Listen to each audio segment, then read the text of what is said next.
Students, चलिए आज से हम लोग एक नया चैप्टर कक्षा 11वीं का एक नया चैप्टर फ्रेश चैप्टर जो है रिलेशन एंड फंक्शन, संबंध और फलन, उसको स्टार्ट करने वाले हैं हम लोग। और चलिए आज से जो है इस चैप्टर को बहुत अच्छे तरीके से हम लोग स्टार्ट करेंगे।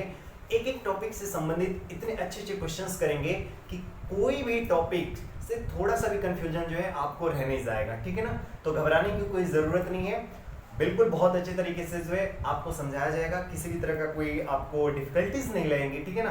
एक आध दो वीडियोस आप देखें, एक आध दो वीडियोस के तो छोड़िए, आप इस वीडियो से ही जो है कहीं ना कहीं अपने आप को बहुत कंफर्टेबल फील करेंगे और बहुत मजा आएगा। बिल्कुल डिफरेंट आपको दिखाई देगा और बहुत मजा आने वाला है, ठीक है ना स्टूडेंट्स। तो चलिए समय को ना गवाते हुए आज के लेक्चर को हम लोग स्टार्ट करते हैं और बहुत अच्छे तरीके से जो है आज की पढ़ाई हम लोग करने वाले हैं, ठीक है।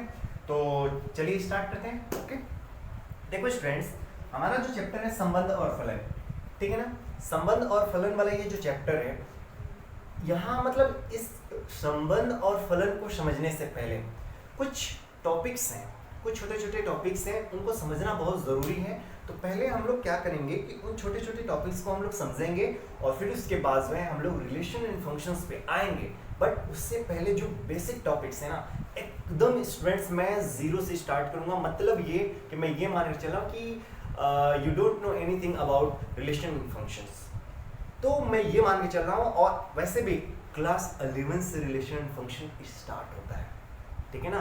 और मैं आपको बता दूं कि ये रिलेशन एंड फंक्शंस न केवल 11th क्लास में आपके लिए इंपॉर्टेंट है, बल्कि 12th क्लास में बहुत ज़्यादा इंपॉर्टेंट है। अगर आपने क्लास 11th का ये रिलेशन एंड फंक्शन बहुत अच्छे तरीके से कवर नहीं किया तो डेफिनेटली आपको 12th क्लास का जो पहला चैप्टर है मैथमेटिक्स का रिलेशन एंड फंक्शन, वहाँ आपकी बहुत दिक्कत होने वाली है, ठीक है ना। बहुत ज़्यादा आपको वहाँ पे दिक्कतें आएंगी। तो स्टूडेंट्स यहाँ से चीज़ों को बहुत अच्छे तरीके से कवर करिएगा। मैंने ऑफलाइन क्लासेस में स्टूडेंट्स को देखे हैं, 12th क्लास के स्टूडेंट्स को देखे हैं, उनको बहुत दिक्कतें होती हैं, ठीक है ना। तो खैर आप तो 11वीं क्लास से पढ़ रहे हैं मेरे से, तो कहीं भी आपको डाउट नहीं आएगा। ओके, तो चलिए कुछ बेसिक टर्म्स को हम लोग जो है पढ़ने की कोशिश करते हैं और समझने की कोशिश करते हैं, ठीक है ना। चलिए आइए, सबसे पहला हम लोग टर्म जो सीखेंगे वो है ऑर्डर्ड पेयर। क्या नाम है? ऑर्डर्ड पेयर, जिसको बोला जाता है क्रमित युग्म। ध्यान से सुनिएगा, बहुत मजा आएगा। क्रमित युग्म, एकदम आराम आराम से हम चलेंगे, बहुत फास्ट नहीं चलेंगे, ठीक है ना, बहुत फास्ट नहीं चलेंगे। देखो स्टूडेंट, क्रमित युग्म में क्या होता है, मान लेते हैं, ध्यान से देखिएगा, मान लेते हैं ये कोई सेट है, ठीक है ना। और इस सेट का ध्यान से समझो, इस सेट में कुछ एलिमेंट्स हैं, जैसे मैंने बोल दिया ए बी सी, ऐसे, ठीक है। उसी तरह से मैंने क्या करा, एक सेट लिया, दूसरा सेट बी, ठीक है, और इसमें मैंने रख दिया 1 2, ऐसे, क्लियर है। एक सेट मैंने ए लिया जिसमें एबीसी एलिमेंट्स हैं, बी एक सेट लिया जिसमें 1 2 एलिमेंट्स हैं, ठीक है। अब स्टूडेंट्स, क्रमित युग्म का क्या मतलब होता है कि यहां से मैंने उठाया ए और यहां से मैंने उठाया 1, तो a, 1, और इसको अगर मैं ऐसे कर दिया तो ये जो स्ट्रक्चर दिखाई दे रहा है, इस स्ट्रक्चर को हम लोग क्या बोलते हैं, क्रमित युग्म। इसको हम लोग क्या बोलेंगे स्टूडेंट्स, क्रमित युग्म, बोले तो ऑर्डर्ड पेयर, क्रमित युग्म। समझ में आ रही बातें। सिमिलरली स्टूडेंट, अगर मैं आपको ऐसे भी बोल दूं, आपने a को उठाया और 2 को उठा लिया, यह भी आपका एक क्रमित युग्म होगा। समझ में आ रहा है ना, यह भी आपका एक क्रमित युग्म होगा। सिमिलरली अगर मान लीजिए मैंने b को उठाया और 1 को ले लिया, तो यह भी क्या हो जाएगा, यह भी आपका एक क्रमित युग्म होगा। क्लियर है। सिमिलरली अगर मैंने b को और 2 को भी ले लिया, तो यह भी आपका क्रमित युग्म है। उसी तरह से c, 1, यह भी आपका क्रमित युग्म है। c, 2, यह भी आपका एक क्रमित युग्म है। मतलब अगर कोई सेट A दे रखा है, कोई सेट B दे रखा है, तो इसका एक एलिमेंट लिए और इसका एक एलिमेंट लिए, इन दोनों से मिलाकर जो स्ट्रक्चर बना है ना, जो संरचना बनी है, उस स्ट्रक्चर को हम लोग क्या बोलेंगे, ऑर्डर्ड पेयर। समझ में आया?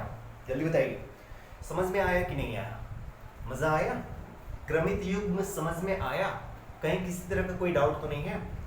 राइट, अभी तक तो मेरे को नहीं लगता है कि आपको कोई डाउट हो। हाँ, एक डाउट हो सकता है कि सर क्या जरूरी है क्या कि 2 सेट्स के ही एलिमेंट्स हो, बट ऐसा जरूरी नहीं है स्टूडेंट्स, मैं आपको बता दूं ऐसा कोई जरूरी नहीं है कि किसी मतलब ऑर्डर्ड पेयर होने के लिए दो सेट्स का होना जरूरी है, ऐसा जरूरी नहीं है, एक ही सेट से भी हो सकता है। जैसे मान लो स्टूडेंट्स मैंने इसको इरेज कर दिया, इसको मैंने इरेज कर दिया, ठीक है, मैंने यहीं के ले लिए, मान लीजिए यहीं से मैंने लिया ए का ए के साथ, यह भी आपका एक क्रमित युग्म है, ए का बी के साथ, यह भी आपका एक क्रमित युग्म है, ए का सी के साथ, यह भी आपका एक क्रमित युग्म है। तो जरूरी नहीं है कि जो एलिमेंट्स लेंगे वो अलग अलग सेट्स के हों, जरूरी एक ही सेट्स के भी हो सकते हैं, और एक ही सेट्स के एलिमेंट्स मिलकर भी क्रमित युग्म को बना सकते हैं। बताइए कोई डाउट तो नहीं होगा यहाँ तक? आप ही बता दो, मजा आया कि नहीं? अभी तो समझ में आ गया। अब बहुत सिंपल है स्टूडेंट्स, कहीं भी किसी तरह का कोई डाउट नहीं होगा। अगर आपको डाउट होता है स्टूडेंट्स तो आप जरूर बताइएगा कि आपको ऑर्डर पेयर में सर कहीं भी किसी भी तरह का कोई भी डाउट है। समझ में आया? कोई भी डाउट वैसे नहीं होगा इन माय ओपिनियन। ओके, चलिए नेक्स्ट। चलो अब ऑर्डर पेयर समझ में आया, तो यहां से एक और चीज हम लोग पढ़ने जा रहे हैं, उसको थोड़ा ध्यान से समझिएगा, इक्वालिटी ऑफ ऑर्डर पेयर, और ये बहुत इंपॉर्टेंट है स्टूडेंट्स।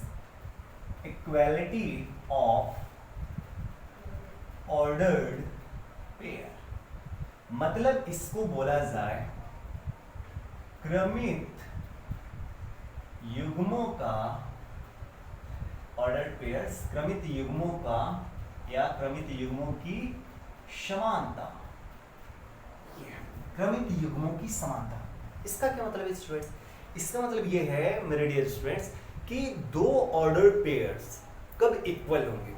ध्यान समझिए, अगर मान लीजिए ए कामा बी ये एक ऑर्डर पेयर है, सी कामा डी ये एक ऑर्डर पेयर है, ठीक है ना, दो क्रमित युग्म है, ए कामा बी एक ऑर्डर पेयर है, सी कामा डी एक ऑर्डर पेयर है। एकदम आराम से देखो, कॉपी कलम आपके हाथ में नहीं होना चाहिए, बिल्कुल ध्यान से चीजों को देखना है, बहुत अच्छे तरीके से देखना है, एकदम समझते हुए चीजों को चलना है। कॉपी कलम को हटा दीजिए, बस केवल जो है ना कुछ मिनट्स के लिए आराम से वीडियो को देखिए, आपको किसी तरह का कोई डाउट नहीं होना चाहिए, ठीक है ना। अगर कोई डाउट होता है किसी भी समय पे तो आप जरूर जो है ना कमेंट्स कर सकते हैं। हाँ मैं बता दूं स्टूडेंट्स, देखिए जितने भी स्टूडेंट्स हो अगर आप कमेंट्स करते हो, ठीक है ना, मैं चाहता हूँ कि कम से कम जो है ना 20 स्टूडेंट किसी एक वीडियो पे जो है, किसी एक वीडियो पे अगर 20 स्टूडेंट्स के कमेंट्स आते हैं कि सर लाइव क्लास, अगर लाइव क्लास का जो है 20 स्टूडेंट्स का किसी एक वीडियो पे एक ही दिन अगर आता है कमेंट, तो मैं उसके अगले दिन से ही स्टूडेंट्स मैं लाइव क्लासेस स्टार्ट कर दूंगा, लाइव क्लासेस देने लगूंगा, अगर आता है तो। नहीं तो तब तक तो मतलब इसी तरह से रिकॉर्ड में ही जाता रहेगा। लाइव क्लास का कितना फायदा है ना, आप जानते ही हो। लाइव क्लास का फायदा ये है कि किसी भी तरह का कोई डाउट है तुरंत जो है पूछ लीजिए, और मेरे को भी लाइव क्लास में ही मजा आता है, ठीक है ना, मेरे को लाइव क्लास में बहुत मजा आता है। आप वीडियो चाहे तो देख सकते हैं, मैंने लगभग 5 घंटे का भी लाइव क्लासेस ले रखे हैं, ठीक है ना, तो आप यूट्यूब पे ही वो वीडियो आप देख सकते हैं। तो लाइव क्लास में बहुत मजा भी रहता है, किसी तरह कोई डाउट नहीं रह जाता। इस तरह से तो बच्चे को अगर किसी तरह का कोई डाउट होता है तो कमेंट करता है बच्चा, फिर बाद में टीचर देखता है नहीं देखता, बट मैं देखूंगा, डोंट वरी, ठीक है ना, मैं देखूंगा, कोई घबराने की जरूरत नहीं है। लेकिन मैं ये मानकर चल रहा हूँ ना कि मैं ऐसे आपको कंटेंट प्रोवाइड करूं कि आपको किसी तरह का कोई डाउट नहीं रह जाए। मैं अपने तरफ से तो भरपूर यही कोशिश करूंगा कि किसी भी क्वेश्चंस में, किसी भी टॉपिक में आपको किसी तरह का कोई डाउट नहीं रह जाए। बट बावजूद उसके अगर कोई डाउट आपको होता है तो आप कमेंट जरूर करिएगा, मैं सबका कमेंट जरूर पढ़ूंगा, ठीक है ना। तो चलिए इसको सीखते हैं। ऑर्डर पेयर का क्या, ऑर्डर पेयर तो मतलब समझ में आ ही गया है। इक्वालिटी ऑफ ऑर्डर पेयर मतलब दो क्रमित युग्म जो होते हैं ना वो कब बराबर होते हैं। दो क्रमित युग्म कब बराबर होते हैं? तो दो क्रमित युग्म तब बराबर होते हैं स्टूडेंट जब करस्पॉन्डिंग एलिमेंट्स बराबर हो। करस्पॉन्डिंग एलिमेंट्स देखो ध्यान समझो, ये क्रमित युग्म है, ये क्रमित युग्म है, ये दोनों क्रमित युग्म तब बराबर होंगे जब इनके करस्पॉन्डिंग एलिमेंट्स का मतलब ये होता है स्टूडेंट संगत अवयव। संगत अवयव का अर्थ ये होता है मेरे डियर स्टूडेंट कि इस क्रमित युग्म का जो पहला अवयव है क्या है, ए, ये बराबर हो इस क्रमित युग्म के पहले अवयव के। समझ में आया? इसमें इंक देखो मैंने क्या बोला, ये ऑर्डर पेयर इस ऑर्डर पेयर की कब बराबर कहलाएगा, जब इसका पहला अवयव इसके पहले अवयव के बराबर हो, अर्थात a बराबर c हो एंड इसका दूसरा अवयव इसके दूसरे अवयव के बराबर हो, अर्थात b बराबर c हो, तब ये दोनों क्रमित युग्म क्या कहलाएंगे, बराबर कहलाएंगे। मैंने क्या बोला, दो क्रमित युग्म बराबर तब कहलाएंगे जब पहले क्रमित युग्म का पहला अवयव दूसरे क्रमित युग्म के पहले अवयव के बराबर हो और पहले क्रमित युग्म का दूसरा अवयव दूसरे क्रमित युग्म के दूसरे अवयव के बराबर हो, तब आप कहोगे कि ये दोनों ऑर्डर पेयर क्या कहलाएंगे, इक्वल कहलाएंगे, बराबर कहलाएंगे। मजा आया, समझ में आया? जैसे देखो मैं आपको बताता हूं, घबराना बिल्कुल नहीं है। जैसे देखो 2,1 और ये देखिए 2,1। अब देखो ये दोनों ऑर्डर पेयर आप कहेंगे सर बराबर है, कैसे बराबर है? आप देख रहे हैं कि इस ऑर्डर पेयर का जो पहला अवयव 2 है वही इस ऑर्डर पेयर का भी है। सिमिलरली इस ऑर्डर पेयर का जो दूसरा एलिमेंट 1 है, सिमिलरली इसका भी जो है क्या है, इसका भी जो दूसरा एलिमेंट है ना वह भी क्या है, 1 ही है। तो इस क्रमित युग्म का पहला अवयव 2, इसका भी पहला अवयव 2, इसका दूसरा अवयव 1, इसका भी दूसरा अवयव 1। तो इस तरह से आप कहोगे कि सर ये ऑर्डर पेयर इस ऑर्डर पेयर के बराबर है, ठीक है ना?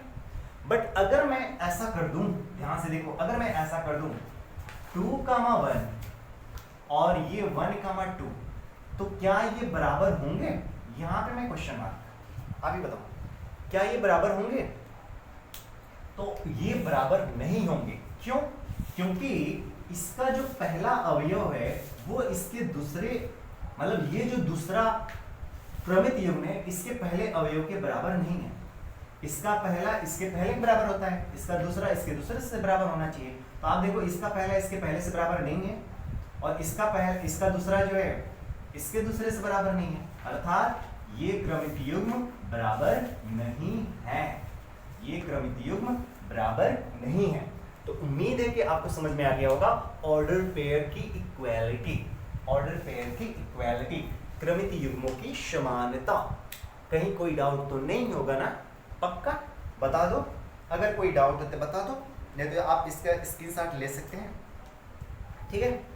चलो अब जो है हम कुछ प्रश्न ले रहे हैं इक्वालिटी ऑफ ऑर्डर पेयर से संबंधित। हम लोग कुछ अच्छे अच्छे प्रश्न करेंगे, बहुत अच्छे अच्छे प्रश्न करेंगे, आइए, ठीक है? मैं दिखाता हूं इक्वालिटी ऑफ ऑर्डर पेयर। देखो मैंने एक क्वेश्चन लिया, ध्यान से देखो, यदि क्वेश्चन नंबर 1, ठीक है ना, क्वेश्चन नंबर 1 है, यदि x + 1, 1 बराबर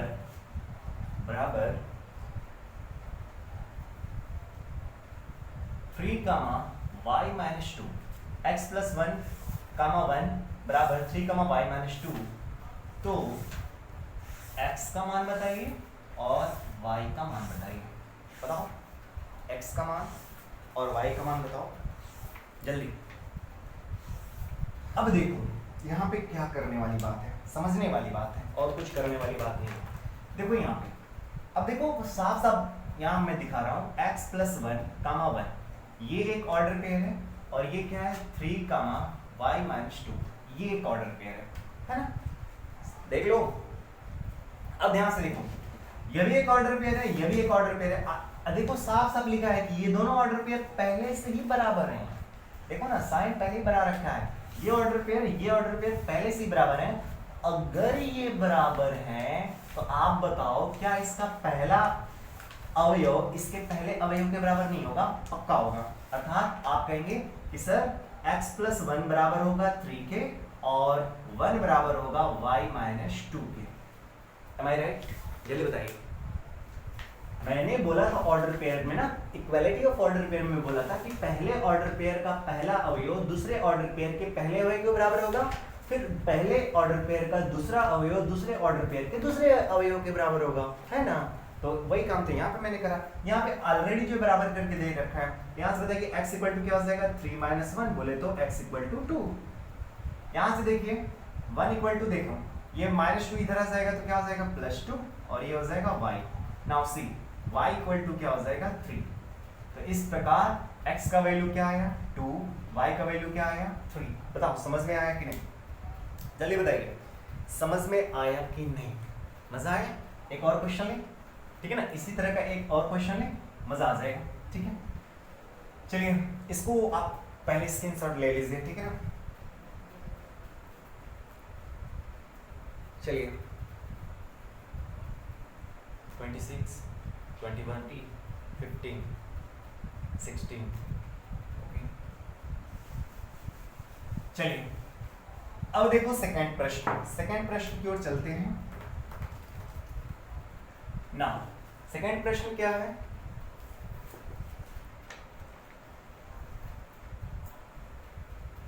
यदि x plus 3 comma 5 equal to x plus 3 comma 5 equal to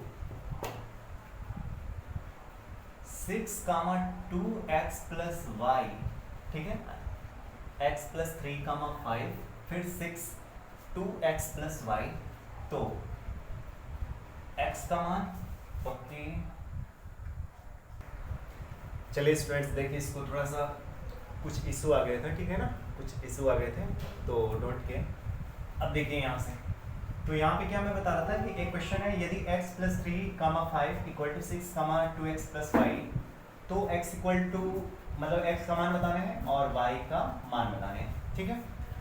बहुत सिंपल है, यहाँ पे भी उसी तरह से करेंगे जो इससे जस्ट पीछे वाले क्वेश्चन को जिस तरह से हम लोगों ने कराया सिमिलरली इसको भी करेंगे। देखो ध्यान देखो, ये दोनों ऑर्डर पेयर बराबर हैं, तो ये क्या हो जाएगा, इसका पहला एलिमेंट इसके पहले के बराबर होगा और इसका दूसरा एलिमेंट इसके दूसरे एलिमेंट्स के बराबर होगा।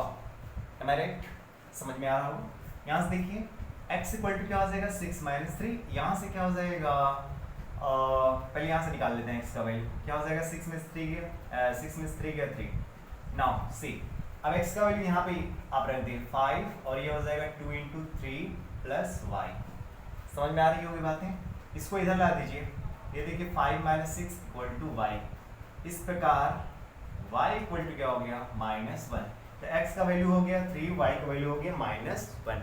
तो ये समझ में आया, किस तरह कोई डाउट तो नहीं है, जल्दी बताइए, कोई डाउट तो नहीं है ना, यहाँ पे कोई भी डाउट आई थिंक नहीं होगा, ठीक है ना।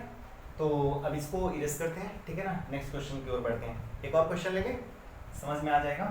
एक और क्वेश्चन लें, ठीक है ना, छोटा सा लेंगे, ये भी बढ़िया है, इसको भी हम लोग लेते हैं। एक क्वेश्चन और, ठीक है, एक क्वेश्चन और है, जस्ट एक मिनट, क्या है, यदि 3a माइनस 2b प्लस 3 बराबर 2a माइनस 1 कामा 3, ये तो आपको a का मान b का मान बताने हैं, ठीक है, a का मान और b का मान बताने हैं। अब देखो यहाँ पर भी वही काम, यहाँ का पहला एलिमेंट यहाँ के पहले एलिमेंट के बराबर होगा, सॉरी ये हो जाएगा 3a माइनस 2 बराबर हो जाएगा 2a माइनस 1। यहाँ पे क्या है b plus 3 equal to 3। Now see, यहाँ पे देखेंगे तो क्या हो जाएगा 3a 2a इधर आ जाएगा -2a और ये -2 उधर जाएगा +2 -1, ये क्या हो जाएगा a इक्वल टू 1। और यहाँ पे देखिए b इक्वल टू हो जाएगा 3 माइनस 3, b इक्वल टू हो जाएगा 0, ठीक है ना, b इक्वल टू हो जाएगा 0। बताइए ये क्वेश्चन समझ में आया होगा, ठीक है ना, ये क्वेश्चन समझ में आया होगा। जस्ट एक मिनट,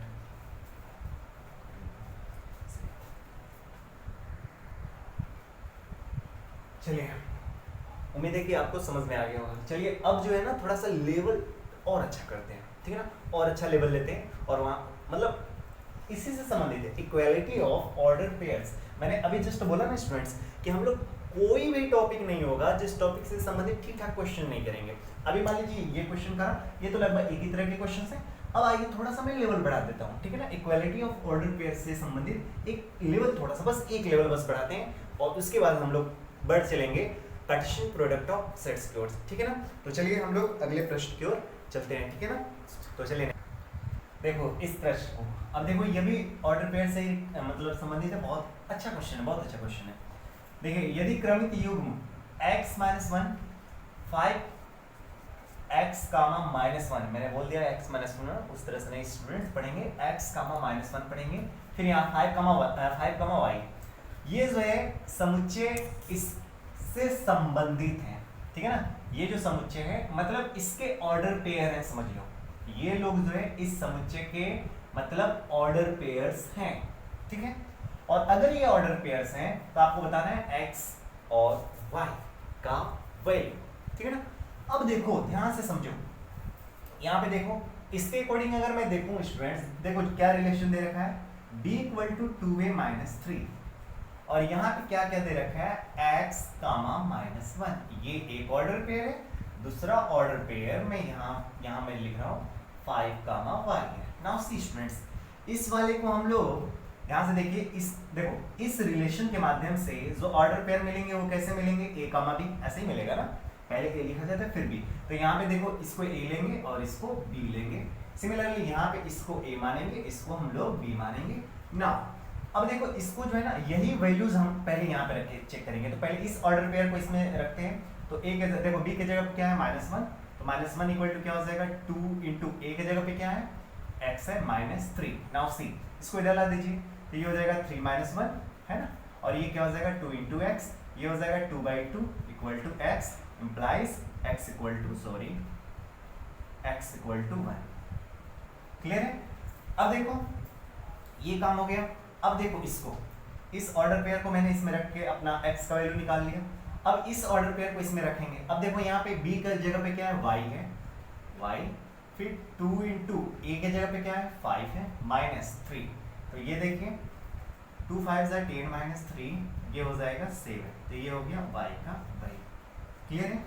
तो उम्मीद है कि आपको समझ में आया होगा और ये बहुत अच्छा क्वेश्चन है, ठीक है ना। तो उम्मीद है कि ऑर्डर पेयर से संबंधित जितने भी प्रश्न थे वैसे मैंने 4-5 प्रश्न लिए, ठीक है ना, और आपको समझ में भी आ गया होगा, अच्छे प्रश्न थे, ठीक है ना।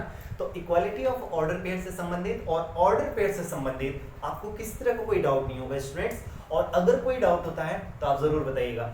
सिमिलरली स्टूडेंट्स हम लोग काम करेंगे कि एक एक टॉपिक से संबंधित अच्छे अच्छे प्रश्नों को जो है मैं लाने की कोशिश करूंगा और आपके सामने उसको इतने अच्छे तरीके से, इतने बेसिक कंसेप्ट के साथ उसको हल करेंगे कि मजा आ जाएगा, ठीक है ना। तो घबराने की कोई जरूरत नहीं है। कक्षा 11वीं के विद्यार्थियों आपको किसी तरह की कोई दिक्कत नहीं होगा, और स्पेशली यूपी बोर्ड के विद्यार्थियों को मैं बताना चाहूंगा, ठीक है ना। सीबीएसई बच्चे ठीक है, बढ़िया है, कोई दिक्कत नहीं होगा उनको, लेकिन हाँ यूपी बोर्ड के बच्चों को बहुत दिक्कतें होती थी, ठीक है ना। तो उन विद्यार्थियों के लिए अब कोई भी दिक्कत नहीं रह जाएगी। ओके, तो आज के लिए बस इतना ही, फिर मिलते हैं हम लोग नेक्स्ट वीडियो में। Okay, bye bye.